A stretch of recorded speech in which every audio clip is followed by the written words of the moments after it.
বাবুদের তাল পুকুরে হাবুদের ডাল কুকুরে, সে কি বাস করলে তারা? বলি থাম, একটু দাঁড়া। পুকুরের ওই কাছে না লিচুর এক গাছ আছে না?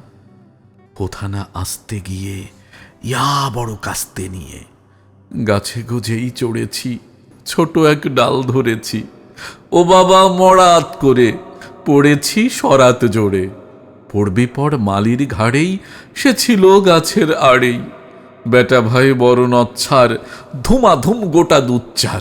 দিলে খুব কিলো ঘুষি, একদম জড়ছে ঠুসি। আমিও বাগিয়ে থাপড়, দেহাওয়া চাপিয়ে কাপড়।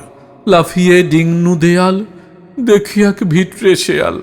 আরে ধ্যাত, শেয়াল কোথা, ভোলাটা দাঁড়িয়ে হোথা। দেখে যেই আঁতকে ওঠা, কুকুরও জুড়লে ছোটা। আমি কই কম্ম কাবার, কুকুরেই করবে সাবার। বাবা গো মা গো বলে পাঁচিলের ফোঁকল গোলে ঢুকি গে বসদের ঘরে। যেন প্রাণ আসলো ধরে। যাব ফের কানমলি ভাই, চুরিতে আর যদি যাই, তবে মোর নামই মিছা, কুকুরের চামড়া খিচা। সে কি ভাই যায় রে ভোলা, মালির ওই পিটুনি গুলা। কি বলিস ফের হপ্তা, তৌবা না খপ্তা, তৌবা না খপ্তা।